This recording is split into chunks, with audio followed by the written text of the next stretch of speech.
வணக்கம். இப்போ எடுத்துக்காட்டு 5.27 CARD சரிவகம் வரைய போகிறோம். ஏற்கனவே தரவு கொடுத்துட்டாங்க, அதை எழுதிட்டோம். உதவி படமும் வரைஞ்சிருக்கிறோம். இனிமேல் தான் அளவு குறிக்கணும். CARD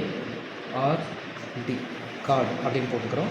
இதில் CA கோட்டு துண்டு 9 சென்டிமீட்டர், CAR கோணம் 70 டிகிரி, CAR இந்த இடம் 70 டிகிரி, AR 6 சென்டிமீட்டர், ஏலேருந்து இங்கே 6 சென்டிமீட்டர், CD 7 சென்டிமீட்டர், சிலேருந்து D இது 7 சென்டிமீட்டர். இன்னொன்று சொல்லியிருக்கிறாங்க, CAவும் DRும் பேரலல், அதான் இணைகோடு சொல்லியிருக்கிறாங்க. CA இங்கே இருக்குது, DR இங்கே இருக்குது. அப்போ அது ரெண்டுமே இணைகோடு. ஸோ உதவி படத்தில் நம்ம குறிச்சிட்டோம். இந்த படத்தை பொறுத்த வரைக்கும் முதல்ல நம்ம CAR இதை வரையலாம். ஏன்னா இதுக்கான அளவுகள் நமக்கு சரியாக இருக்குது.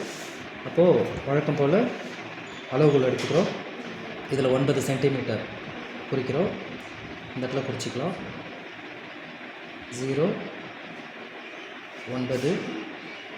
So 9 centimetre குறிச்சிக்கிட்டோம்.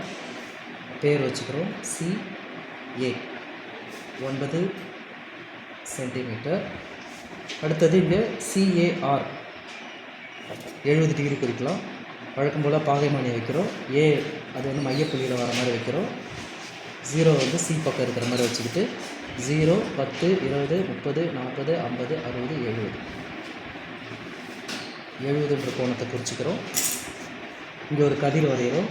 ஏயிலிருந்து X அப்படிங்கிற ஒரு கதிர் 70 டிகிரியில் வரைகிறோம். இது CAX 70 டிகிரி அப்படிங்கிற கதிர். இப்போ ஏயிலிருந்து ஆருக்கு 6 சென்டிமீட்டர். ஸோ 6 சென்டிமீட்டர் வில்லு நம்ம எடுக்கிறோம். ஏற்கனவே 6 சென்டிமீட்டர் வில்லு எடுத்துருக்குறோம். ஸோ ஏவிலிருந்து இங்கே 6 சென்டிமீட்டரில் ஒரு வில்லு வரைகிறோம். இந்த இடம்தான் R, CAR. இப்போ நமக்கு CAR அப்படிங்கிற இந்த 3 புள்ளி கிடச்சிருக்கு. இப்போ 4வது புள்ளி தான் நமக்கு தேவைப்படும். D வரையணும். அதுக்கு முன்னாடி இணைகோடு வரைஞ்சிருவோம். CAக்கு இணையாக RD வரைவோம். DR அதை வரைஞ்சிருவோம். ஏற்கனவே நம்ம இணைகோடு வரைகிறத பற்றி பார்த்துருக்குறோம் இல்லைங்களா? அதையே ஃபாலோ பண்ணுவோம். மூளை மட்டத்தை எடுத்துக்கிறோம். மூளை மட்டத்தை இங்கே அடிப்பகுதியில் வைக்கிறோம். இங்கே அடிப்பகுதி CAன்றதுனால ஒரு விளிம்பு இந்த அடிப்பகுதியில் வர மாதிரி வச்சுக்கலாம். இன்னொரு விளிம்பு ஸ்கேலில் படுற மாதிரி வச்சுப்போம். ஏற்கனவே நம்ம எப்படி இணைகோடு வரைகிறதுன்னு பார்த்தோம். இப்போ கொஞ்சம் கொஞ்சமாக என்ன பண்ணணும், இந்த மூளை மட்டத்தை தள்ளிக்கிட்டே போகணும்.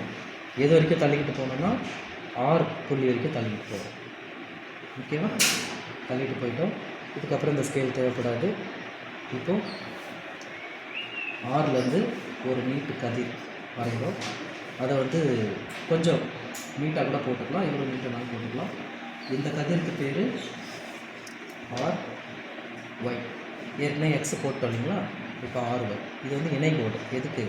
CAக்கு இணையாக RY அப்படிங்கிற இணைகோடு வரும்.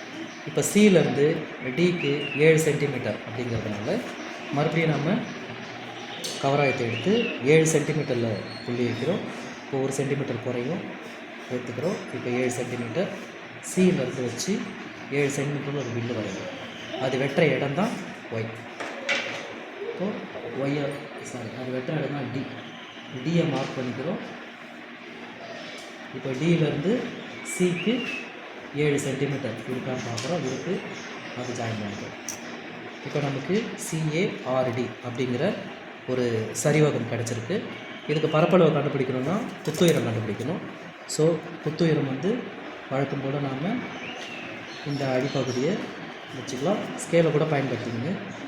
புதுசாக முதல்ல செய்கிறவங்களுக்கு கொஞ்சம் கஷ்டமாக இருக்கும். அடிப்பகுதியில் வச்சுக்கிட்டு இதை நவுத்திக்கிட்டே வந்தீங்கன்னா இது எல்லாமே குத்துயரம் தான். எங்கே வேணாலும் போட்டுக்கலாம். ஸோ நான் இந்த இடத்துல போடுறேன். குத்துயரத்தை டாட்டாக குறிச்சிக்கணும். இது எவ்வளோ வருதுன்னா 5.8 சென்டிமீட்டர் வரும்.